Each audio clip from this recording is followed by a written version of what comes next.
is just around the corner, and you know what that means. I certainly know what that means. It's time for my favourite race of the year, to get prepared for my favourite race of the year at the very least, and that is the Melbourne Cup. Why is it my favourite race of the year? Well, I'm going to be honest, it's because you can bet the biggest, which excites me. It is the hardest race to probably find the winner, and I can see the naysayers out there going, why are you getting so excited about the Melbourne Cup? Well, I get so excited about my cup because I allow myself to do one thing, and that's raise my limits through the roof. My dream has always been to back the Melbourne Cup winner to win $1 million. I have never, ever got there. I've had a few cracks to win over $1 million. My lucky day was the closest that I got when it got knocked off by Americane. My biggest result was shocking in 2009. Ridden by Corey Brown, trained to the minute by Mark Kavanagh, sat 3-4 wide the whole way, and have a look at Shocking attack the line there. I was in my house, in my bedroom by myself, cheering on my bedroom, which I turned into an office, cheering home. I had 62,500 on Shocking to win 650,000 that day. Went down to the tab and put 50,000 cash on and collected a cool 550,000. Can't remember where the other 12.5 went, but that was my biggest result. What I want to do this year is try and back this horse or the winner to win $1 million. That is my dream. If we don't find anything, then we won't be backing anything to win $1 million. We're not just betting for the sake of it. But what I do love is they bet 100% down to the call-it card virtually. So while it might seem silly to go crazy and put my limits through the roof, there is a bit of method in my madness that, you know, it's a toss of a coin. It is 100% market down with those bookies down in Melbourne that I want to come down there and smash at the call of the card. But we've got to do the work first. So that's why I'm getting in early in August. So what's the plan? Here's the plan. It's going to be 4 episodes. Episode 1, I'm going to go through my factors, which I've been going through for the last month, doing quite a bit of homework on this. So these are my 7 factors for finding the winner in 2025. But I need your help. I need to know what you think of my factors, and I need to know your own factors and what you really value in 2025, because the Cup's changed a bit. So I need to know what you think are the main factors for finding the 2025 Cup winner. Episode 2, after the weights on September 16, we'll do another show. I'll go through all your comments, all your ideas. We'll change the factors a little bit, massage the factors, and come up with not a clear standard set of rules, but a list of rules that we're going to follow. We'll also have a look at the key contenders then. Then after the Caulfield Cup, which is on October 18, we will come back again and we'll have a clearer picture of what the field's going to look like. We'll go through every single runner on those fields. We'll tick them, we'll cross them. We'll talk about what we think we're going to do. Then episode 4, this is the fun bit. This is when I'm going to tell you what I'm backing, what I'm going to plunge. Hopefully we find a few and it's not just even, but who knows what's going to happen. But that'll be on Saturday night before the Cup. So let's get into it. So let's start off with our first factor, and this is in no particular order, weight. So why is weight so important? Well, the plain and simple reason is it's a 3,200 metre race. The longer you run carrying 8 bricks, the harder it's going to be. If you have to run 100 metres carrying 8 bricks, it's not as hard as if you've got to run 3,200 metres. So let's have a look at the weights for 2024 in this field. Now, you can notice that the top weight there, Vauban's only carrying 55.5 kilos. It's going up in 2025. They've raised these 1 kilo. The bottom weights, they've raised 1 kilo. Top weights, they've raised 1 kilo as well. But as well as that, there's a minimum weight of 57 kilos. So the top weight will be carrying 57 kilos on the first Tuesday in November this year. So what my theory is, and I've done a bit of back testing on this as well, in high class races, which the Cup obviously is, weight is even more important. Now, what I've done here with my rule is I've taken the average weight of the race. So if we take the average weight of the 2024 Melbourne Cup, it's 51.7 kilograms. I've added 2 kilograms to that, which is 53.7. And I don't want to be backing any horses or they get a negative point score. Any horses that are carrying 54 kilos or more. So if you look at the field there, you can see the top 4, Vauban, Buckaroo, Circle of Fire and Warp Speed are all carrying 54 kilos or more, so they get an immediate cross. Now, here's a question for you. which horse in history has carried the most weight in a Melbourne Cup? The Great Far Lap, 68 kilos Far Lap carried and only ran 8. So if weight can stop Far Lap, then it can certainly stop horses in 2025. Okay, factor 2, trainer. Have a look at that roll call. We've got Freedman, Cummings, Hickmont, Waterhouse, and the list goes on. Let's have a look at these modern day trainers, like the likes of Waller, Kieran Maher, and of course, Joseph O'Brien. Now, let's talk about the Cup's King. Let's have a look at his last win, which was with Viewed on the inside here. If you're on Bauer on the outside, you would be absolutely sick. You probably haven't even watched this replay. Viewed gets his head down and gets the cash. So Bart won 12 Cups. Let's just go and have a look because he is the maestro. Let's have a look at his record. 12 Cups. Next best is Lee Freedman on 5. 1965, his first Cup winner, Light Fingers, all the way through to Viewed in 2008. Quinnell led the race 5 times. That is quite unbelievable. And how did he do it? What were Bart's pearls of wisdom, his training factors? Let's go and have a look at them. Number 1, his famous quote, train the race you're aiming for. So what does that mean? What it means quite simply is just having him peak on the day, getting him ready, just focus on that one race. Don't pick out races pre-Melbourne Cup if you're setting a horse for the 3,200 metre Melbourne Cup. Number 2, the 10,000 metre rule. Bart loved to have miles in the legs. He wanted 10,000 metres prior to the Cup in the horse's legs. And how was it done? By number 3, 7 prep races. So they're nice and fit. They'd have the prep and they'd have number 4, the Derby Day backup in as well, which usually came through the McKinnon or the Lexus, which is still run the Saturday before. The McKinnon's no longer. So if any horses, which Shocking came through as well, are going to be backing up, it's going to be in that 2,500 metres Lexus on the, or which is called the Hotham now, on the Saturday before. Now, admittedly, trainer isn't one factor that I've ever put a big weight on in Melbourne Cups, and I've been wrong.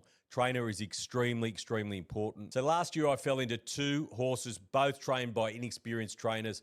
One smooth operator trained by Brian Ellison, who was having his first runner for 20 years in the Cup. The other one, Sea King, was off the map, trained by Harry Eustace, who was having his first runner.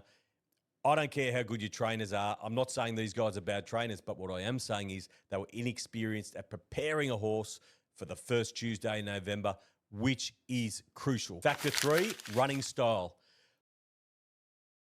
Let's have a look at the table there. As you can see, there's been 3 horses who have sat in the first 4 since 2000. So the first one was Delta Blues in 2006. Let's flick across the page and have a look at the other 2, which went bang, banging 2 in a row. 2019, when the fence was on fire there, the Danny O'Brien trade and Vow and Declare, which I had something on, and fell into win. And then, unbelievably, in 2020, Twilight Payment, which goes against a lot of my theories, 55.5 kilos and led the whole way. But what the big tick there was Joseph O'Brien, the trainer of Twilight Payment. Big tick, knows how to prepare a horse. And there's a bloke involved in that called Lloyd Williams, who's had a bit of experience at winning the Cup. 7 Cups for Lloyd Williams. So amazingly, only 3 on paces have won since 2000. And the only leader to win was Twilight Payment. So where is the sweet spot? Where do you want to be and why do you want to be there? You want to be with cover. Cover's very, very important. And why do I not like on paces in Melbourne Cups is because of a high pressure.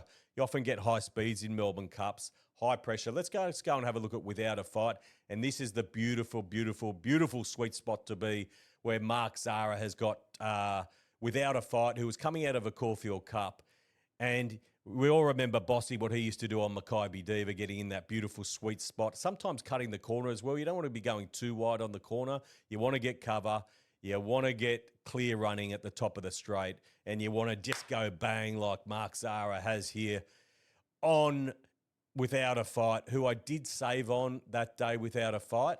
Now, Incentivise is the shortest Cup favourite since 2000 as well. And Incentivise ran second. It sat second and it ran second. So your shortest Cup favourite got beat on the day by the Chris Waller trained Very Elegant. So it went down as well. And Incentivise was a very, very good horse. So the moral to this story, I think, is finding horses that sit off pace. But we need to know what the race pressure is going to be as well. And we don't know that right now. If there's no pace in the race, which I doubt with these Europeans coming over. They often have some pacemakers, and there's often a few Aussies that want to go and spoil the party as well. So for me, in summary, sitting off the pace with cover is the place to be. And if you're in the first four, it's a cross from me. Number 4, sectionals. I think this is a really, really important one.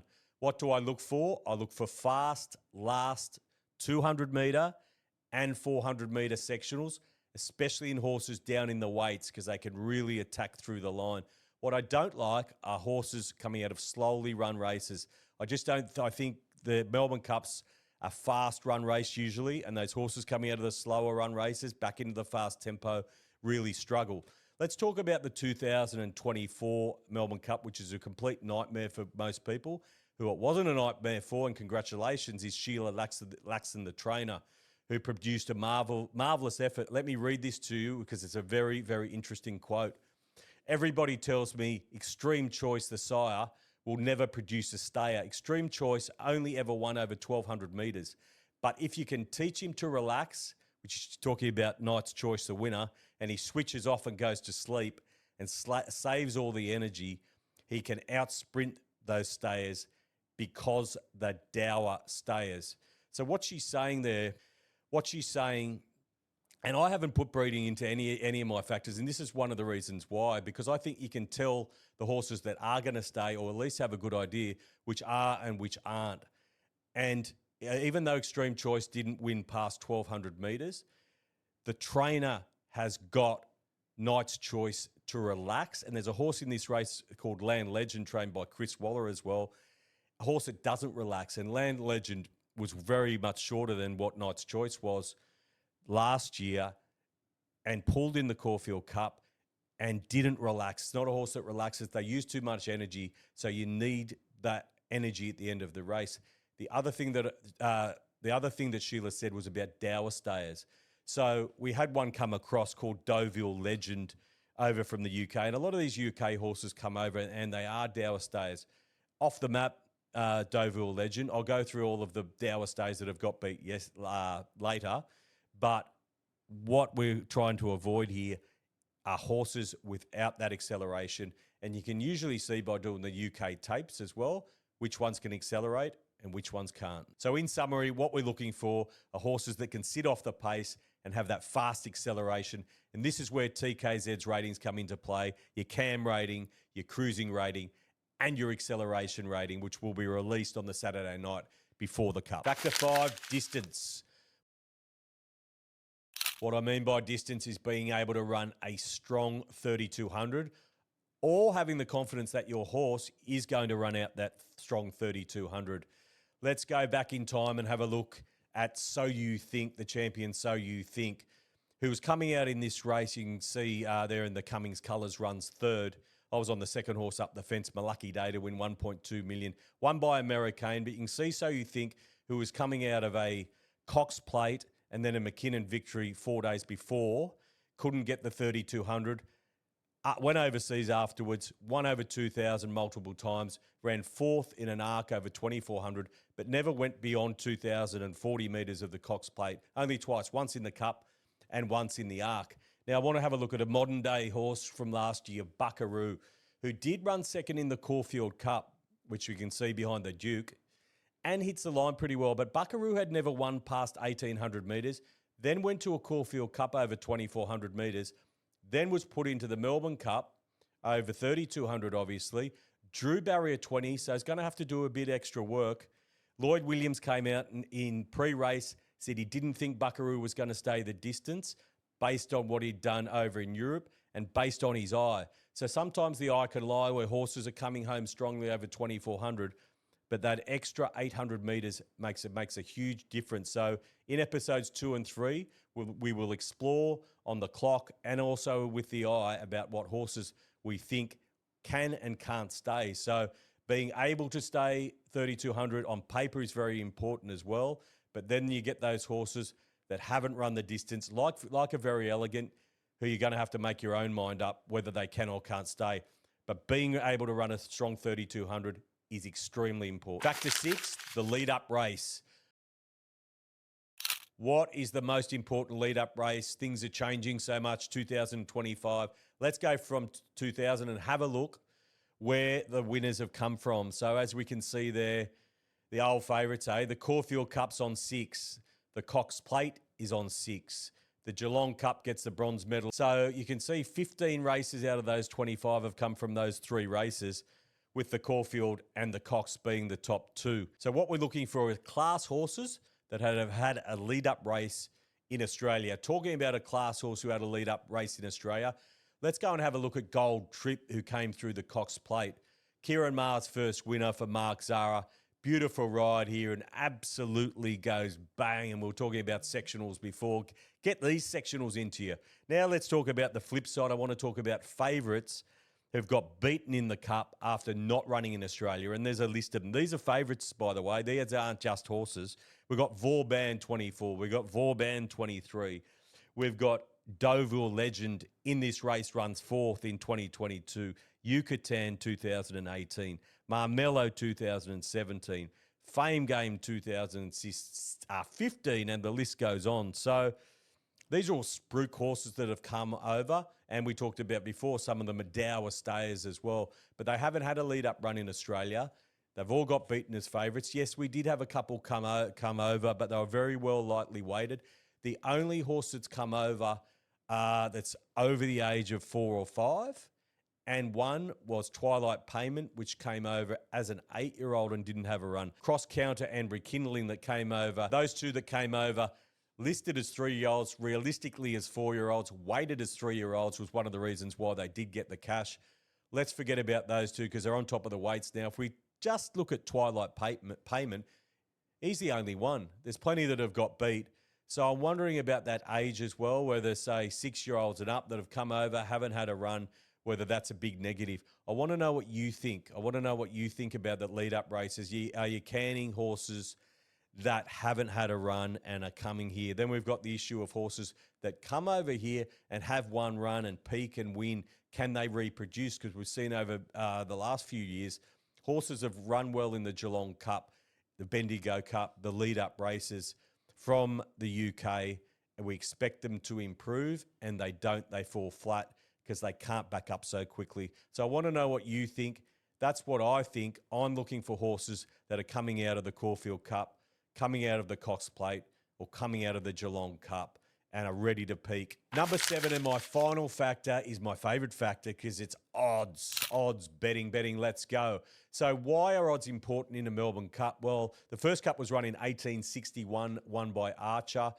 Since then, there's only been 20 out of 164 races or cups won by horses $31 and over. 20 cups won by horses that started $31 and over. That's pretty low. I thought it would be a lot higher than that because we all remember your longer price winners. As we can see on the board there, we can see Viewed for Bart Cummings.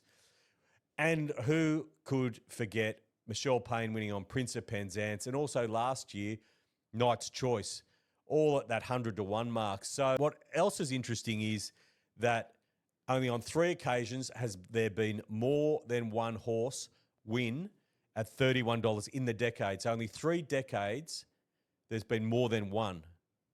So we've had one this decade, we had one last decade, and we had one the decade before. So let's hope we've seen the last of the $31 winners.